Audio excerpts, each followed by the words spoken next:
Hello, my name is Carla Pratt, and today I would like to talk to you about the No Child Left Behind Act. When it was initiated 10 years ago, there's no doubt in my mind that it was not designed and created with good intentions. The program was designed so that every child would become proficient in their grade level. The program has been beneficial in many ways. We have seen schools and teachers alike held to higher standards and held accountable for their actions. Teachers cannot claim tenure unless they're going to put effort forth to teach our students. Schools must strive to initiate and maintain high-quality educational programs. Parents are being informed of their child's progress, and most importantly, they are being offered free supplemental educational services, such as tutoring or free choice of public school. According to CTV, over 450,000 children have received these services. According to Kate Selman, the bill has also increased funding for public schools. Much of this funding is going toward the math and reading programs. With all of the positive results of this act, it does have its drawbacks. As noted by Deborah White, the No Child Left Behind Act is a notoriously poor track record for turning around schools who are classified as failing schools. One of the goals of this act was to encourage failing schools to improve their academic programs and to provide quality education that every child deserves. Though the program has increased the funding, government is still failing to provide enough funding for some of the schools to meet these standards. Students have also been thrown into a group with other students. Their individual learning techniques, needs, and abilities have gone by the wayside. Teachers are also evaluated significantly on their students' test results. This has created a fear of losing their job, and they are designing their curriculum around the test results. The program also places too much emphasis on math and reading. Thus, other subjects such as science, social studies, special areas go by the wayside as well. This doesn't make for a very well-rounded student. With all of these problems, the most important problem is that children are getting left behind. Not only that, these children are giving up. Those who score low on their proficiency tests, they get categorized into a modified class or resource class. These classes are also better known as inclusion classes. This works well up until about the 4th and 5th grade. These classes have special assistants who come in and help these students. By now, these students know who's who, who's doing what, and who's classified as a special needs student. Most of the time, one of two things happens at the higher grade levels. One, either the child becomes embarrassed and somewhat withdrawn, or the student gives up and just quits trying altogether. I've been working in the inclusion classes for about 4 years now. I'm going to give you a few examples from my experiences. I began working with a student, we'll call her Junie.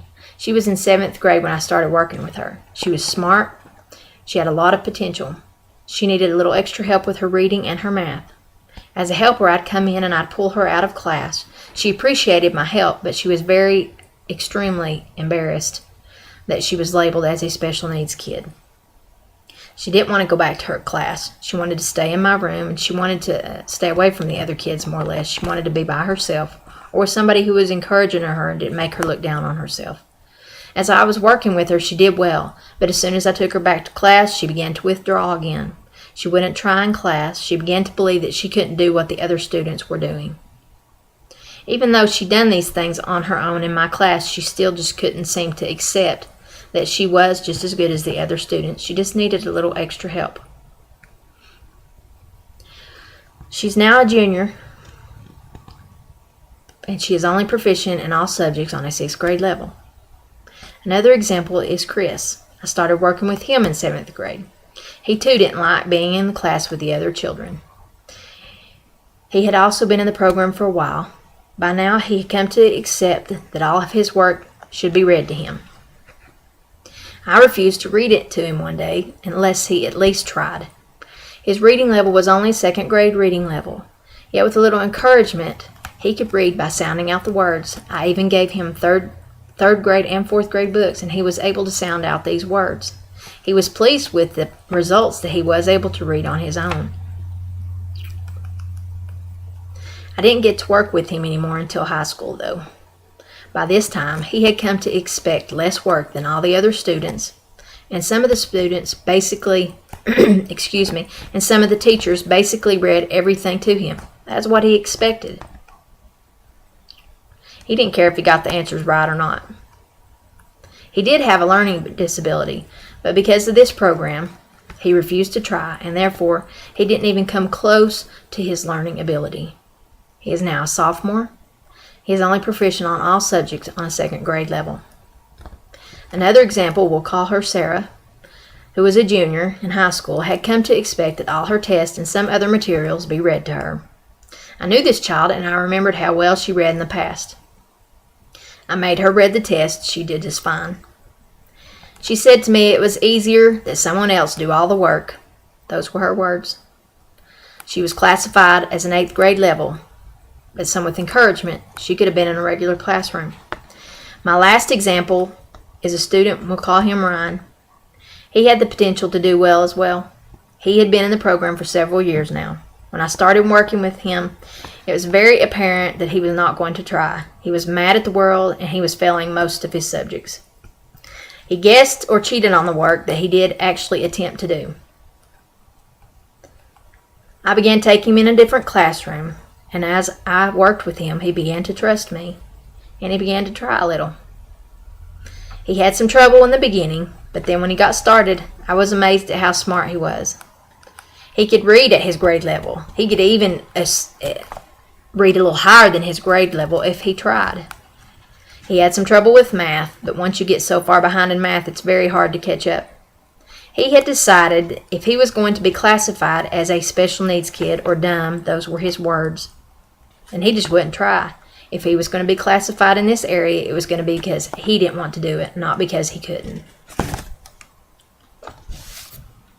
My point is, most of these children have used this program to not become proficient, but just the opposite. They have manipulated the system, which has more or less held their hand and passed them anyway. They will graduate without the basic skills they need to survive or to become productive in society.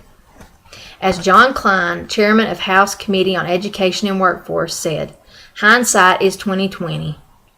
And after a decade of No Child Left Behind, we can clearly identify the law's weaknesses. Government needs to provide enough funding to allow for the necessary changes in the failing schools. In conclusion, they need this funding not only to provide books and the necessary learning material, but to improve and meet the required standards for this program. Teachers need to be able to individualize their curriculum, thus ensuring they meet each individual need on a scale that will allow for more accurate scoring. This will provide teachers with a level of comfort when being evaluated on their efforts. They won't feel like they're just having to teach to the test. They'll feel like they have actually achieved something.